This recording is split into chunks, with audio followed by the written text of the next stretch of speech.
So welcome everyone, and thanks for tuning in. I'm Dave Liu, co-founder of Real 8. We share the stories of struggle and success behind iconic creators responsible for the entertainment we love. Today we're joined by Jackson Leong, award-winning director and cinematographer known for great films like Snakehead, Linsanity, 1040, Christianity, the New Asia, and The Fast and the Furious. If that's not amazing enough, Evan also worked on Better Luck Tomorrow, one of the great Asian American milestone films. He's a sixth generation Chinese American and grew up in San Francisco. He studied Asian American Studies at UCLA. Welcome, Evan. It's an honor to speak with you today. It's a pleasure. So let's talk a little bit about your filmmaking career. So becoming a filmmaker, frankly, isn't a traditional path for many, and even more so non-traditional for Asian Americans. I like to joke that there's some careers that can get you excommunicated from an Asian American family, and perhaps being a filmmaker is one of them. You've actually said publicly that your mom actually encouraged you to watch film and be involved in the creative process. So maybe you can tell us a little bit about how you got started in the filmmaking industry. I grew up in a very safe sort of environment, and I was lucky my mother was very involved with, my brain and exposing me to arts, especially Asian arts, Asian American arts. And there wasn't that much even then in the 80s and the 90s. But, she always encouraged me to, pursue whatever I felt like I was passionate about. And she knew I was, somewhat of I like to draw a lot, and I was like an artist. So I like to do those kind of things. And so she would expose me to other people that were doing the same sort of things to me. And, I think it wasn't really till UCLA, though, that I took this documentary class and I met Jackson Leong as a graduate film student, that I realized like this actually has, there's actually opportunity. There's a chance for me to be a filmmaker, right? Because these days any kid can be a filmmaker, I feel like, with the phones and all that. But back then, the only way to really get into the industry was either you went to film school or you had an aunt or uncle already in the industry. And, things have changed quite a lot since then, but at the same time, things haven't, right? And for me, knowing that I went through this sort of like that step and that leap, that step of faith, and knowing that I had, a supporting, family background made it so much easier, right? And I know that, I come from a very privileged sort of place of being able to choose the arts, but I think at the same time, things have changed so much now where it's like, the opportunities are there. If you just want to pursue this, there's a way to do it because of, the distribution networks and the possibilities of the internet. So you just mentioned Jackson Leong, and I've actually made it really clear to young people that I mentor that it's really important to get a mentor or sponsor, someone to help you in your career and guide you. Can you talk a little bit about how Jackson influenced you? Jackson's obviously the very well-known director of great franchises like The Fast and the Furious, and has had amazing success. So perhaps you can just tell us a little bit about what it was like in those early years when you were a young guy, learning from him, and then how has that shaped you as a filmmaker? Yeah, those early years, I didn't know what I was doing, right? I was just, I met this graduate film student that was like, hey, I'm making my movie. Can you shoot behind the scenes? And I was like, sure. I don't know. I never done this before. I never been on a film set before. And, he took me under his wing, and I just ate up everything he told me, everything he taught me, right? And this is someone that's been, 8 years in the film at this point, through undergrad and graduate film school. And, had a couple films under his belt. So he knew what he was doing. So I loved being around someone like that. And, having a mentor I think is crucial, right? And you always, I think these days, people have so much access to so much knowledge online that they forget that, you can't get that real sort of experience from it, just from that advice from a mentor, right? That part of it you can't learn online. You can't learn from YouTube. You can learn everything technical you can possibly want these days. And even, story structure you can't learn. But, there's a certain level of feeling, emotion, and passion that you can only really get from a mentor. And, I think Justin's kind of set the tone of like what it takes to be a filmmaker for me. And, I to this day, I still, go by those rules and things that I've learned from him in my early years. So when you talk about kind of what you've learned over the years of creating great film, can you give us a little bit of insight into the sausage making process for you? It always starts with an idea that, is super interesting to me, right? And it becomes an idea that I'm like, I need to learn more about this.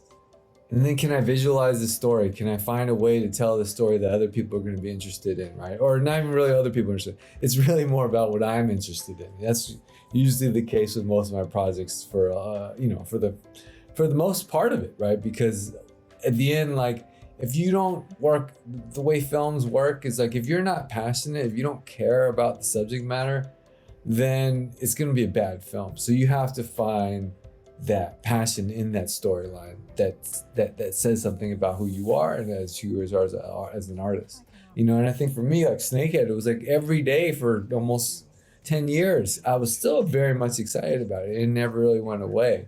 And that way I knew that that movie was gonna be something that I had to make. Snakehead has an amazing story, a message for the community. Maybe you can talk a little bit about how that film came about. Sounds like you were working on it for quite some time and it was an idea in your mind, and how you made that a reality. When I heard of the idea, when I heard of the woman in New York Chinatown, Sister Ping, and the story that she portrayed as as someone that smuggled hundreds of thousands of Fujianese into America and served as this connector to the underworld, and all this is just, I was fascinated by it, right? And what really drew me to the story was the story about a woman, a Chinese woman that seemed to be not stereotypical on any level, yet also very regular to someone like me and you who know the Asian American community. And that was the story. I was like, there's one, the way I look at feature films and any of these projects, it has to feel like it's potentially your last project, and you have to put that weight on it. If you're gonna step up to the plate, the amount of resources and favors and things that it takes to make that film are so great that if you don't have that weight and that passion for it, you can easily not make it. Action. And I think for me, Snakehead was like, oh, this is the project I want to tell. And it's interesting, right? I started writing the project in 2007 and we finished it in 2017, 18. And that's 10 years. And over 10 years you change a lot as a man, as an artist, as a human being. And so there's remnants of my 20s in there's remnants of my 30s, and ultimately my 40s. And so that really, I think it shows like what it takes in terms of the journey of the artist. But I really love the process. I love being in the dirt. I love making films, right? I love the process of the pre-production. I love the production. I love post. And that is what, the making part is what I realized, in all these years is what I really enjoy the most. On that film, you said publicly, and it's obviously well known now, that you decided you had to go the indie route and you had to crowdfund at least some of the capital, if not all the capital, for the film. Yeah. Can you tell us a little bit about why you had to do that, or why you decided to do that? I mean, we did that basically because we couldn't raise the money. We couldn't raise the money from private investment. So, there was a moment when we had Lucy Liu attached to the film. And, we went out, it's like, oh, if you think you have Lucy Liu and a script, you can go raise that money. But, we spent about 3 years trying to raise, about $4 million, and we didn't get anywhere with that kind of raise. And, we always had a billionaire on the hook, but, it was a testament to the times, right? I think if I tried to do that now, it's probably a lot different landscape than it was, 10 years ago, raising money for Asian American project or Asian project. How did you ultimately get that film sold and distributed? It was a process just to get the film made, right? And then, after you get the film made, you get it edited and you show it around a little bit, and you get positive feedback, you get negative feedback, but ultimately it comes down to trying to get into a film festival, right? And a lot of film festivals turned us down, and out of nowhere, Santa Barbara International Film Festival picked us up, and that kind of changed the course of the whole film, right? We were at a point where we had this film, we got a lot of, declines for a lot of festivals, but when we got to Santa Barbara, like, great, we have a nice home for this movie, We have a nice premiere, a world premiere at a prestigious film festival, and maybe we can get sold. Maybe we can get someone interested, a buyer interested, and we did. Right at the time, we had a sales agent, and all of a sudden we got a buyer. We got Samuel Goldwyn, and they're like, we love this movie. We don't want to change it. We like the way it is. We can sell this, and I was excited because it gave us the opportunity to really find a new audience, a new crossover audience, right? An audience outside of our own communities and our reach that me and Brian and our own little Asian Americans could do. And so that was truly like it was the moment in the movie when everything was it's the dark night of the soul, and we get this nice little climax at the end. And it was a very, very happy ending for a long journey to get there.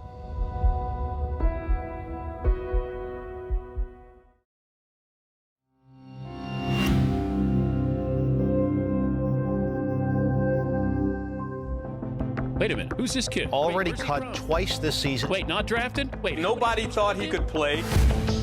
Sleeping on a teammate's couch. Jeremy Lin came from nothing to greatness. I don't even think you have to be a sports fan to hear about this story. You will. Linsanity takes New York by storm. So let's switch a little bit to probably one of your most iconic films, which is Linsanity, which came out in 2013, almost 10 years ago. Can you tell me a little bit about how you got involved in that project and how that whole story evolved? I was friends with Chris Chen, who was a producer for Yearly Yao, and he was like, I got the next project. There's this kid at Harvard. He's Asian American, he's from the Bay Area, and he can dunk. And I was like, I'm in. And so we started the process of shooting him in Harvard, and unauthorized and authorized footage of him, playing at Harvard. And, we pursued this storyline because, for me, I thought, just an Asian American playing on the D1 level and, starting and being exciting on the court. That was something that I'd never seen before, and I always wanted to see, and I always wanted to. And I'm like, that, if I saw that as a young 12-year-old, 13-year-old, I might believe that that's possible. And what did you do to market and distribute the film? Was it largely because Jeremy had blown up and Linsanity had become a phenomenon that it was relatively easy? Money was just flowing in and you were getting multi-million-dollar offers and you were just picking and choosing? Yeah, I mean, when Linsanity happened, it was crazy, right? It was definitely crazy when people were, all of a sudden, we became the hottest girl in school, right? Everybody wants to meet us, everybody wants to talk to us. And, we held strong and did it the way we wanted to do it because we already worked on this for 2-3 years. So, it was a point of pride for us to make sure we get to finish this film, right? Because we had the most amazing ending ever for a documentary. And, we put in the time and we put the work and we took the chances to get there. Now that you have an opportunity to kind of reflect, it's been almost 10 years. What has changed in your life from the film? And has the film accomplished the mission, the message that you wanted to send by creating this piece of work? Yeah, I mean, my life's definitely changed after that. I mean, I don't think as artists you change. As artists, you kind of just go on this sort of trajectory, right? And it doesn't really go up or down. You just grow. But when Linsanity happens, or when a project that you make gets the attention of the world and a bigger audience, everyone looks at you differently. But you don't change. It changes your life and it changes what opportunities are presented to you, and hopefully those opportunities you can execute and do a good job at those opportunities. But ultimately, for me, you just on this trajectory as an artist, and you don't change, but the world around you changes. And I think that's the same thing with Jeremy. The world changed around him, yet he stayed the same kind of guy. He's the same guy I met, when he was a 22-year-old, 21-year-old, 20-year-old at Harvard. How would you explain or reflect upon the challenges of being a person of color, an Asian American, trying to make films in the world that you frankly built your career on and your iconic pieces of work to today? Like, how has it changed, or how has it stayed the same? When I reflect on any of this journey, I realize like it's always been hard. It's never been easy, and yet I think I love what I do so much that it doesn't matter. I mean, if you love something, you'll find a way to get through it. And that struggle is something that turns into pride, right? I'm happy that I struggled. I'm happy that I'm still struggling. And I think that's what drives the inner artist and the inner fire. It took a long time to realize like, okay, that's what this journey is. There's no like clocking in, clocking out. It's just always gonna be hard. But when you figure that out and you embrace that, then you can really let go of all that struggle, because that struggle it's always gonna be there. It's just, that's the nature of this industry. I mean, we're talking about Francis Ford Coppola funding his own movie, right? Because no one wants to finance it. And this is the guy that made Godfather, right? And you think that he could just do whatever he wants, but he can't. He can't. They don't give him the opportunity. These guys still have to figure out a way to make their films. And I think you look at it like that. I mean, even the highest level of these directors and these filmmakers, it's always a struggle. But once you embrace that this is going to be hard and it's always going to be a fight, and that's the way this industry works, then you can move forward and you're like, okay, that's just the arena that I'm playing in.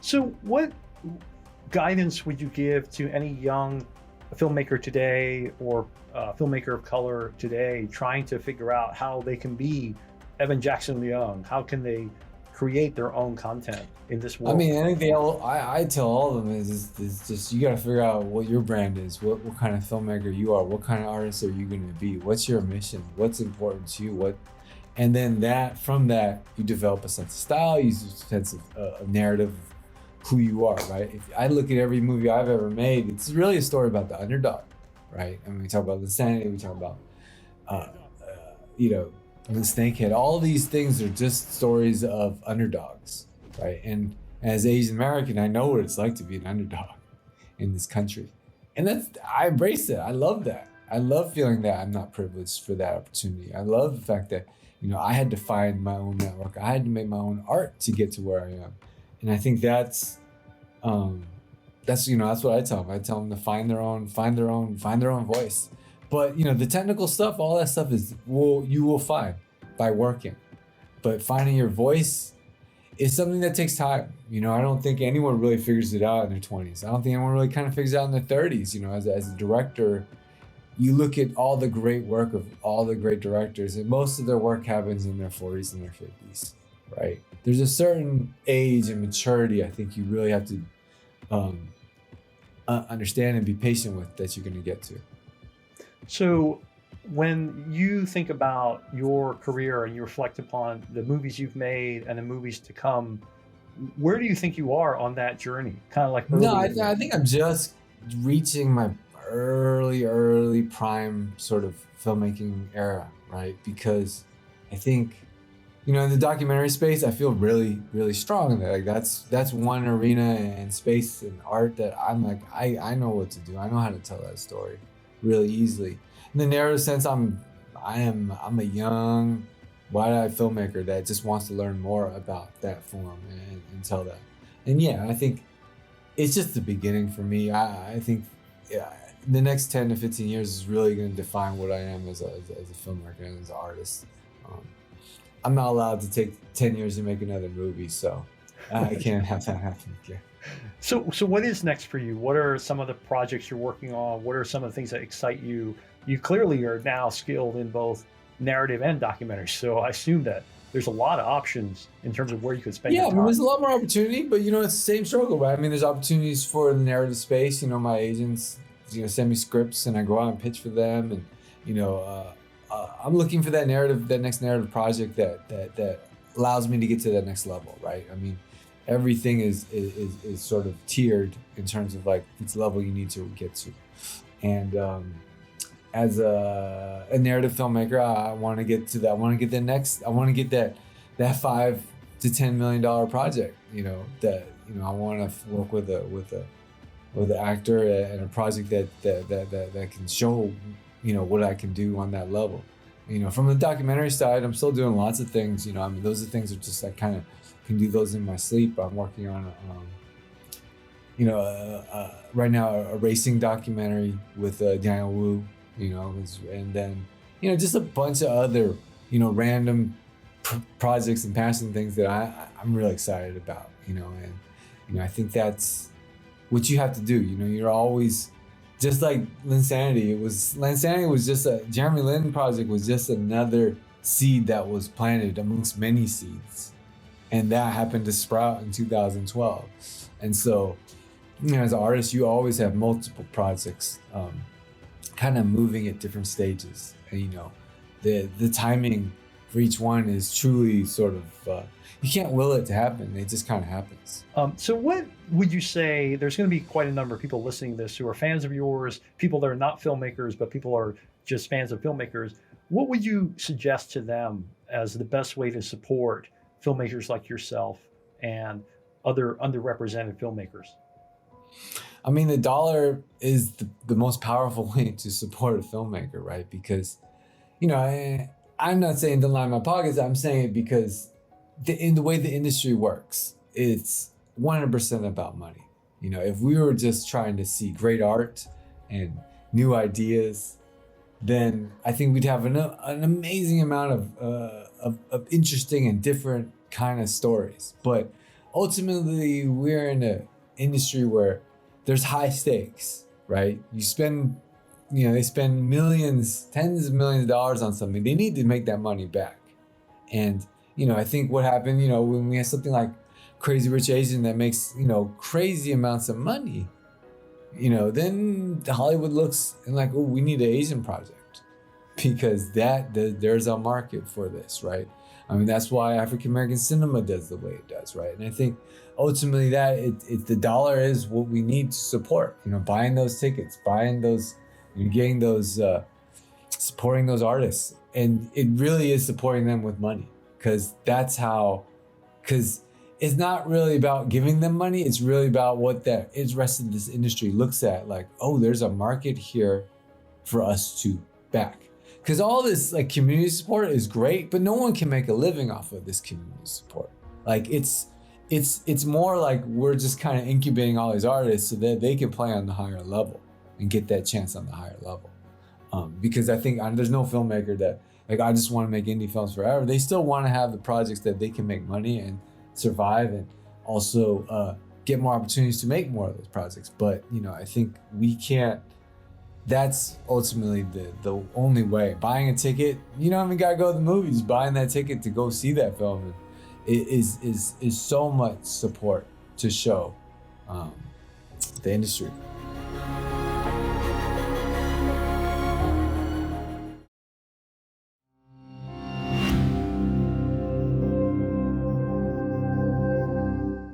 So what's your favorite film as a filmmaker? And then what's your favorite film as a fan?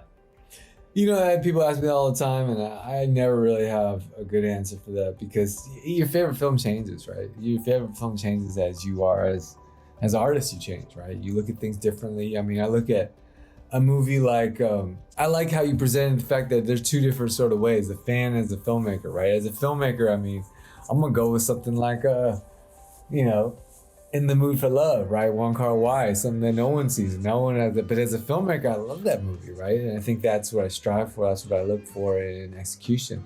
And then there's, films. I love to just watch a movie, right? I love watching, I like Dark Knight just like anyone else does. This city deserves a better class of criminal. For the longest time, I loved Big Trouble in Little China because, I get it has all the racist and stereotypical elements to it, but, growing up as a young kid in the 90s to watch a film like that where you have an Asian lead that's speaking perfect English makes you feel like it's subtle, but it changes the way you view the world, because prior to that, you don't ever see an Asian person being a lead in a movie and speaking English without an accent. I think so. That was a big film for a long time, but I think it's constantly changed. I mean, I love all kinds of films, right? There's not really one film that defines me. So last question, I got to ask. So when do you start having the mohawk, and how do you take care of that thing? I mean, the mohawk was a haircut that I moved to New York, and we're like, oh, let's just change it, the whole brand, who I am, and I started growing this mohawk, and it seemed to be the only haircut that my wife liked. So, you know, this is it. So it stays. Yeah, I know the exact feeling. I grew my goatee and mustache in my 30s, and I think that the way people looked at me was very different. I think I went from this traditional accountant look to Yakuza hitman. And that certainly helped in my prior career when I was working in corporate America. So Yeah, you know, and as an Asian American man, right, you want to subtly stand out, because people already think they know us based off the stereotypes, and so being able to express yourself without having to say anything, you know, hair is a great way to do it. Absolutely. Well, Evan, thanks so much for taking the time to share your story and your amazing career, and we wish you all the best and continue to create great movies that we'll all love. So thanks so much for taking the time to speak with us. Thank you, Dave. Appreciate it.